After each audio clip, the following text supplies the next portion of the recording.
আসসালামু আলাইকুম ওয়া রাহমাতুল্লাহি ওয়া বারাকাতুহু। আজকে একটা গুরুত্বপূর্ণ বক্তব্য নিয়ে আলোচনা করব। সে বিষয়টা হচ্ছে যে আল্লাহ রাসূল সাল্লাল্লাহু আলাইহি ওয়াসাল্লামকে সৃষ্টি না করা হলে সমগ্র পৃথিবীর কিছুই সৃষ্টি হতো না। এমন একটা বক্তব্য আমাদের সমাজের মধ্যে প্রচলিত রয়েছে। আসলেই কি কথাটা সঠিক নাকি বেঠিক? আল্লাহ রাসূল সাল্লাল্লাহু আলাইহি ওয়াসাল্লামকে ভালোবাসতে হবে এবং এমনভাবে ভালোবাসতে হবে যা আমাদের দুনিয়ার প্রত্যেকটা জিনিস থেকে বেশি। এমন ভালোবাসতে হবে। তার মানে ভালোবাসতে গিয়ে ভুল এবং মিথ্যা কোনো কথার আশ্রয়ে যাওয়া যাবে না। আল্লাহ তাআলা বলেন, ওমা খলাকতুল জিন্না ওয়াল ইনসা ইল্লা লিয়াবুদুন। সূরা জারিয়াতের ৫৬ নম্বর আয়াতে আল্লাহ পাক বলেন, আমি মানুষ এবং জিনকে সৃষ্টি করেছি আমার ইবাদতের জন্য। তো মানুষ রাসূল, জিনের রাসূল হচ্ছে মানুষের মধ্যে।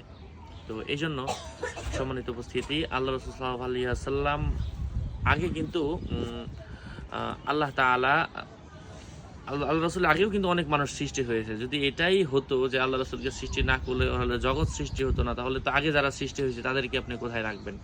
এটা একটা ভুল বক্তব্য। তো রাসূল যেহেতু এর অন্তর্ভুক্ত, আল্লাহর সৃষ্টির অন্তর্ভুক্ত, তিনি মানুষ। তো তাকে তো আল্লাহ তাআলা মানুষ ইয়ার জন্য, আল্লাহর ইবাদতের জন্য সৃষ্টি করেছে। তো তাকে সৃষ্টি না করা হলে আবার এগুলা সৃষ্টি হতো না। এটা একটা ভুল বক্তব্য। আল্লাহ পাক আমাদেরকে বোঝার তৌফিক দান করেন। আসসালামু আলাইকুম।